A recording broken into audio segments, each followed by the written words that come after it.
Hi, I'm Alicia de Villiers. I don't have any like fancy TikTok name like the R-rated. So yeah, I quite get blank when I get asked to do like a special stage kind of name, so I just kept it to my own name. And the thing that motivated me to do TikBoks was they asked me, and I can't say no. So there was nothing like that happened that I can say, oh, this was like dramatic and I want to go hit people. It's not like that. It's typically just the clash of creators. So they asked me to box against one of the other accounts like the same size as mine. But she's busy getting her pro card in fighting, and we just differ too much like in length and in weight. So she said no, then she can lose her privileges to box professionally.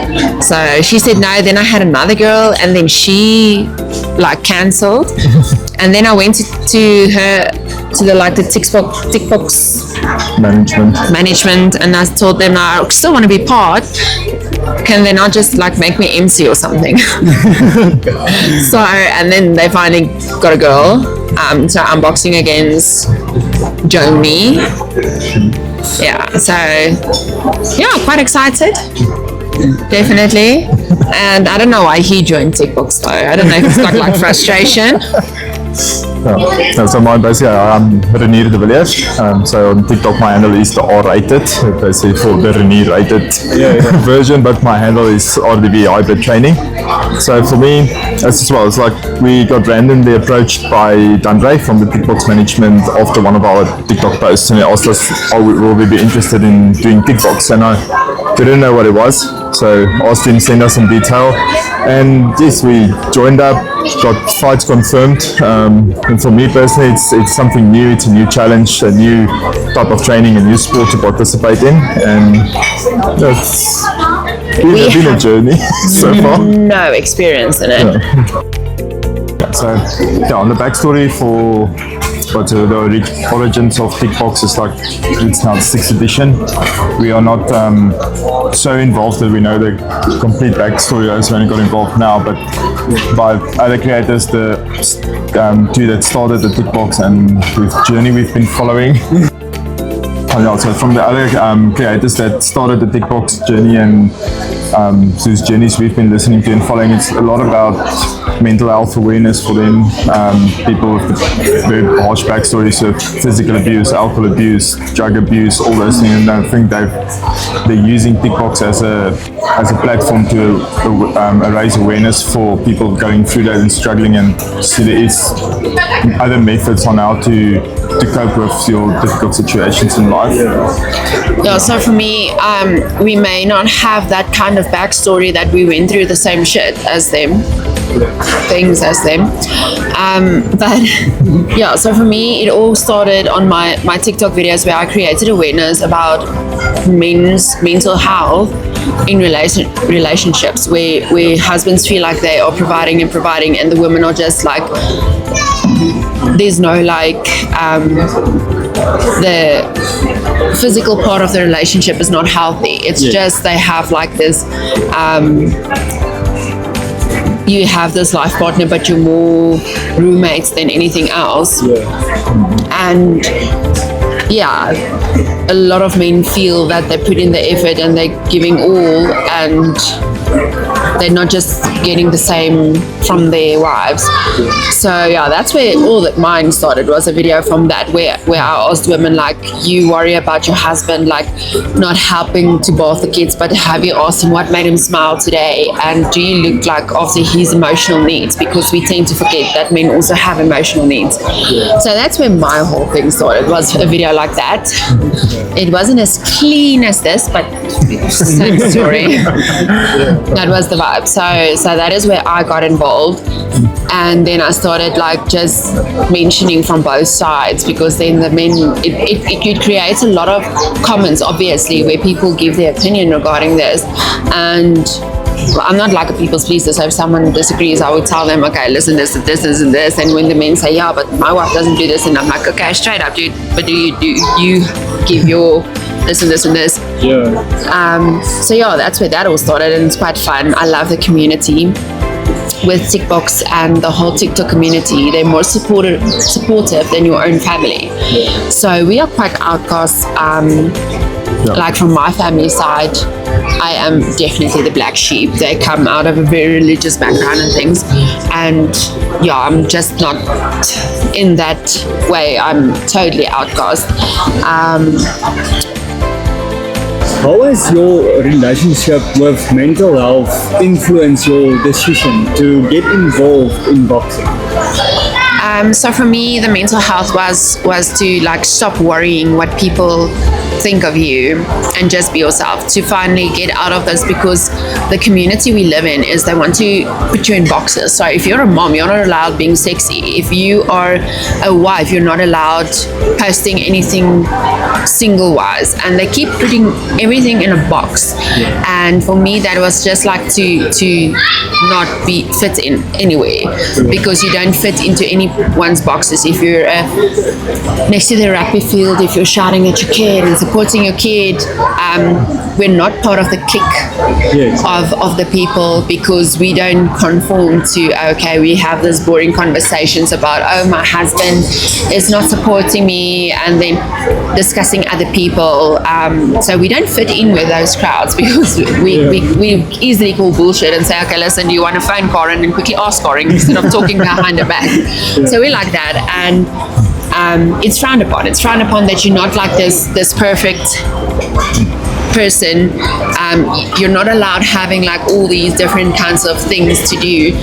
You can't do long runs because you're a mom. What about your mom duties? You can't like have this dress up and things because you're a wife. Why are you going out like that? Understand? So that's where our whole thing started. It's just to like break down those boxes that people tend to put you in, because it does have an effect on your mental health, because you can't be yourself, because you keep wondering, what would that person think of me? What would this person think of me? And their opinion doesn't matter. Like if you should start your own thing today, they're not the ones that support you. Strangers on the internet are more kind than the people in your circle. So just don't worry about what people think of you. So that's the mental health thing for me, where this started.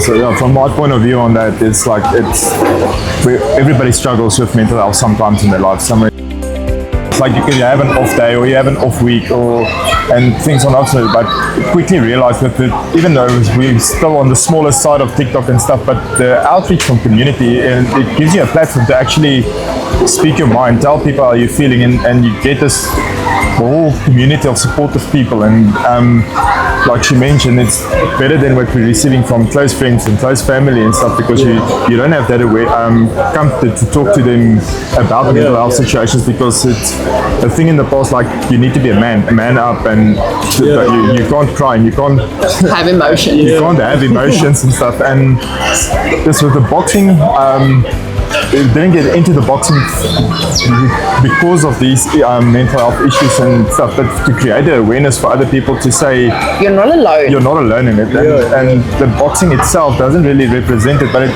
creates a community, and it creates the following of people who wants to be part of it. And the boxing, you quickly realize that why people get into boxing because of mental health, because it's a really good stress release, it's an emotional release, that physical training, hitting a bag, and even sparring against other opponents, it's a weird feeling hitting somebody else, but it brings this joy, relief, other emotions that comes out. And so I think it's a very good coping mechanism for people that's really struggling, and to get the physical benefit of it, to get the health benefits from the training and stuff. I think it's a really good sport to get into for people with mental health issues. The mental health, even with moms, I don't think it gets talked a lot about, that you're allowed to think, listen, my kid is an asshole today, and it's okay.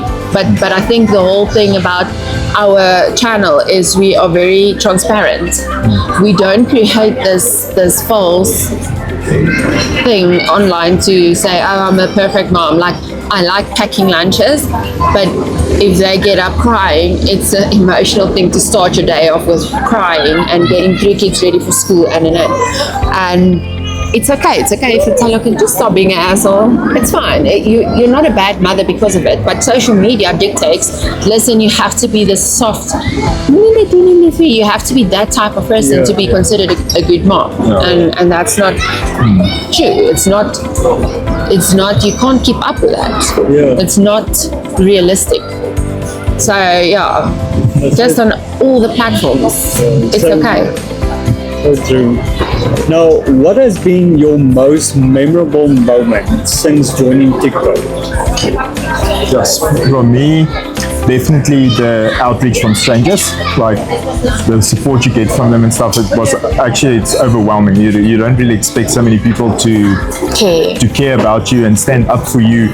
And even those most of the videos and stuff, it's social media, it is for entertainment and stuff, and people take it very, very seriously. But you make like a joke about something that happened or a question somebody asked about you and stuff, and people get very offended about it, but you take it up just lightheartedly and you make jokes about it and you create content about it and stuff, but people get really upset behind the scenes. And the outreach from that's just like, don't care what people say, haters gonna hate, just be yourself. And getting that little bit of words of encouragement from complete strangers is weird. And it's like funny because now we're visiting my mom and stuff, and she's like, there's like people approaching her on the streets. It's like, is that your son and your daughter-in-law on TikTok? And she's like, wants to hide her head.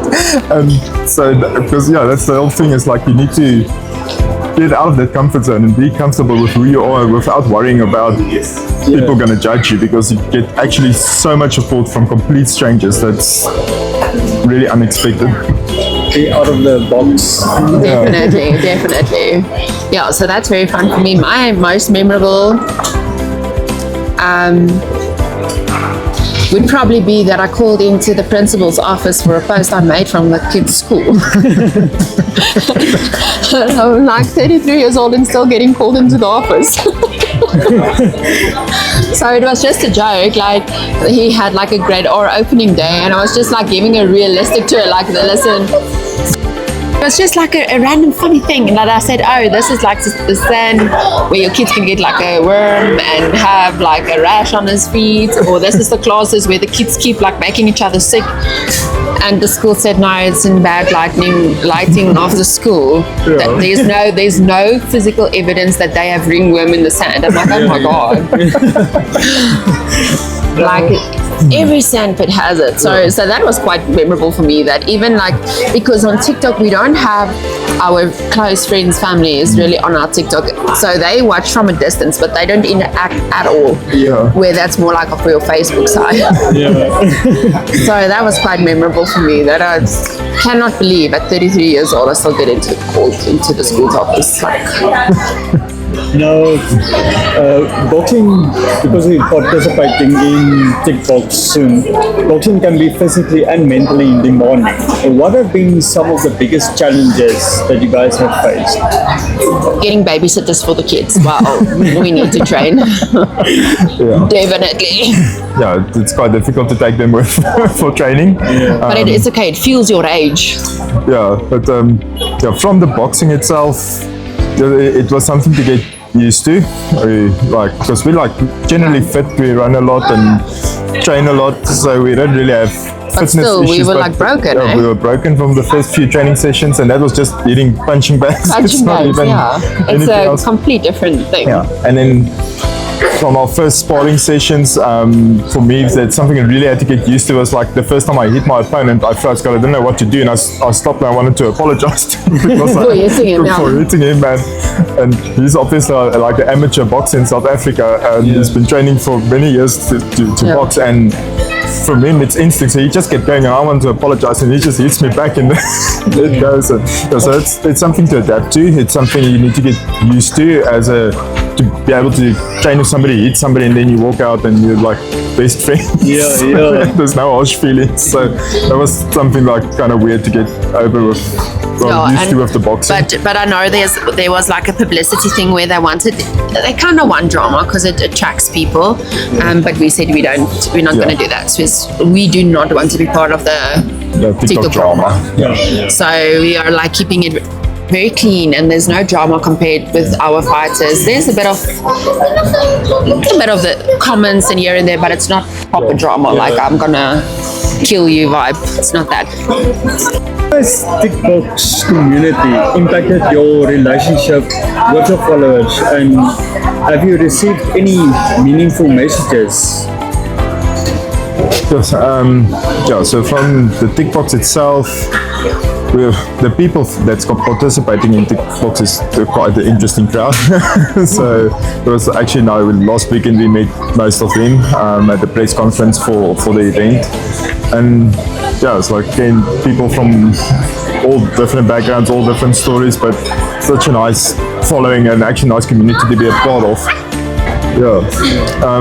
And then it's like myself, I like received a lot of messages regarding the TikBoks itself, but yeah, it's like people's like from the hometowns, like go and represent Middelburg and get the name high. It's like just received messages like this, and a few approaches in the gym with people saying like they're seeing the videos on TikTok, are you ready for the fight? And it was like general questions and asking like that, but it's been quite an interesting journey. It's like, especially from strangers, because you don't know anybody and they're coming out to root for you in this for the event. Yeah, most interesting things, and it's mostly that people tend to ask a lot of advice, and I do appreciate that. And they actually like a few weeks later they would give me feedback and say, listen, this was great, thank you so much. So I like that part where actually, and it's also astonishing how many people say, well, thank you for the reply. And I'm like, okay. The people tend to not reply, and then like irritating is your just like hi. It sounds like an emo movie. So, but mostly it's very positive and very like good, respectful people. So I like that. I like the community that supports you and says good luck, and like commenting on all your training videos, and it's quite nice from people that you've never met. So they just genuinely like your online personality, which I think for us is quite our just norm. So I've met with a few people from TikTok, and at least the feedback I'm getting is like, I didn't think you were going to be like this bubbly in person as what you are in your videos. You're like the same, and I'm like, oh, that's the idea. So that was cool. TikTok aims to raise awareness about mental health. How can the fusion of these tools and social media help addressing mental health issues in younger generations?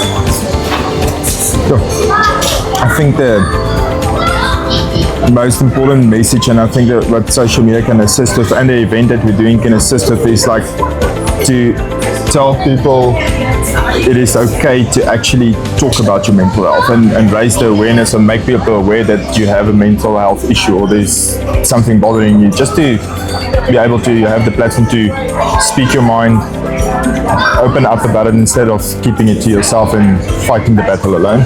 I think for me, with younger generations, I think they need to have like, because I think there was like a generational gap where you're not allowed talking about what's going on. And the parents would rather take the kids to the doctor and have them like prescribed a pill instead of sitting down with your child and saying, listen, let's do it like this. You're going to have bad days, but you can talk to me.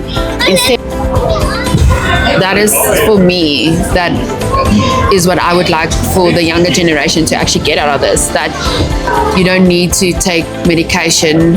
Obviously there's certain instances, but normally if you can have the guts to talk about it, it will be better. You will find your people that wants to support you.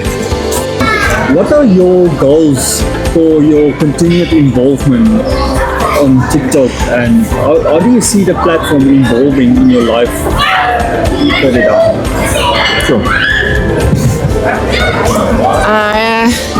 I quite like the social media a lot.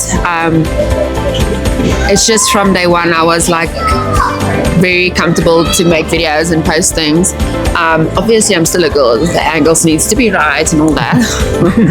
But like for me, I would like for women and girls to be themselves and be fine with it. If you want to wear the dress, don't worry about. So the most asked questions I get from girls and women on my platform is, how do you get the confidence to be this person?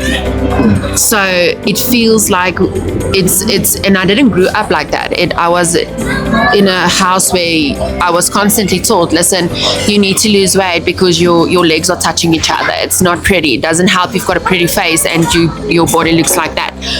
So that is what I grew up with. I got parents that was like an overweight girl, and they would say, let's see, if you keep eating chocolate, you're gonna look like that. So, and I understand why women is not comfortable in their bodies and scared to have like intimate time with their husbands with the lights on. So things like that, I would hope for my platform to grow, and like just keep telling these people it doesn't matter. It doesn't matter. As soon as you start loving yourself, everybody around you is gonna be attracted to that, and they'll love you. So your husband's gonna find you more attractive. It will just like improve everything. Your relationship with your kids. If you're constantly like sad and irritated, it affects that. But if you feel happy about yourself, it rolls over in your whole life. So it changes your whole relationship with your kids and your family and everything. So that's the main thing that I would want, is to just grow my account so that those people that just like need those words and say it doesn't matter, just be you.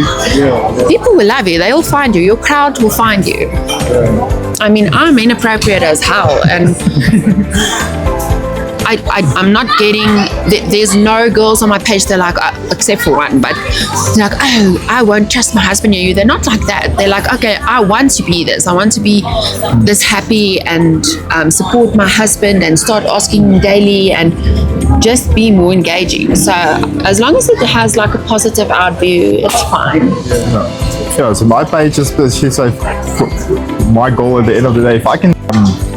If I can motivate or inspire one person per day to be more healthy, to try new exercise, to try something new, or even from the latest stuff that we go for, is like just to be yourself and have the courage and the how do you call it, the self-reflection, or just to be yourself and to get how to handle daily situations instead of getting angry. It's like take things head on, look for the positive in it. And yeah, for me, that'd be the end goal, is if I can motivate one person a day to be a better version of themselves, it's something that's worth doing it for. Yeah, because at the end, the more authentic you are, the more the realness. Yeah. So everybody has their situations that they are in, and if you can't change it, it doesn't help to be depressed about it. It doesn't help to like keep thinking about it. You write down ways that you can change it and improve it, and if your geyser bursts, you can be down, but look at the positive. At least I'm getting a new ceiling, at least I'm getting a new carpet. Like, focus on the positive that the negatives are bringing in, kind of vibe. I always believe when something happens, if a challenge or something's happening in your life, there's a reason why it happened. Yeah. Now, what tips would you offer to newcomers on TikTok? Don't try to over edit. Just be yourself. Don't copy things and think you have to be this certain way to get followers. Be yourself, because I saw like a thing about, if 33% will like your things, 33% will scroll, and 33% will have an issue and do negative comments. So you're not going to make everyone happy. But at least being yourself, you will be happy and your crowd will find you. As easy as that. Don't try to fake things to get followers, because you're going to attract the wrong people and you're not going to be you. You're going to like stray further and further away to keep the engagement, and you're going to lose yourself, and it's not going to be sustainable. So be authentic always. So from my side on that as well, it's like don't overcomplicate it. Your best videos, your best engagement comes from the random unscripted videos that you do. Is like, we can pick up the phone and you just take a video and you say your say, and so that's generally the videos that gets more engagement, more views, and it's relatable. Relatable, instead of this whole scripted thing that people do. And it doesn't always work out. So yeah, for me, it's something new because way out of my comfort zone and very uncomfortable talking to the camera in the beginning and stuff. But like every day, each video, it gets easier. You stop worrying about what people's judgment is going to be. Just like walk in the public and make a video, and actually nobody is watching you like you think they're watching you. Like we're busy even now to making a video, and so it's like nobody's minding it at all. And it's like and that's the whole thing of people. It's like they try to overcomplicate it. They think it's very difficult to do the social media, and it's actually very easy. Get it self-confident, get a bit out the comfort zone, and just be yourself. Now, what message would you like to share with your TikTok followers and then overall the viewers? For me, I would just say like thank you for being interested in what I have to say. And the message that I would put out there is it's never too late, it's never too early to just believe in yourself. If nobody else believes in you, believe in yourself, because that is what can just change everything. Same. It's like again, don't overcomplicate things.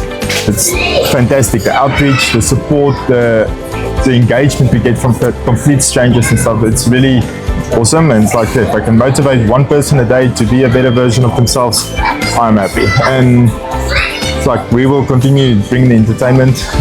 It's like we love answering people's questions. We love engagement with our followers and the fans from the TikBoks and stuff. So very like, fun, yeah. We'll really like tell people, it's like come out, say hi, drop a DM, drop a comment. Like we love to engage with the people and we love to talk to them. And if it's something you meet somebody every day, you say for a reason. It's always what it is. It is what it is. So Now, where can individuals like reach out to you on TikTok? Where can they follow you on TikTok? So I have just one page. I do have a backup, but I can't remember the login. So mine is just Alicia DV1. Quite easy. And then sometimes the messages does get filtered. So like the other person like messaged me on Instagram and on Facebook, and then eventually I get the message. So yeah, definitely. So mine is also only one page on TikTok. We do have the Facebook and Instagram pages as well, but not too active on there yet. She's a bit more active on them than me. So my TikTok handle is the R-rated, or you can find me on RDV Hybrid Training on my page. And the people from there, they're more than welcome to, on any of the video posts, they can drop a comment or they can send a direct message if they want. We get the comments. It's quite easier than the inbox. The messages. You miss the messages. You do. Because it comes through as a message request, so you first have to accept it.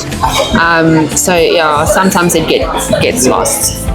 Just comment. Comment. We see. Yeah.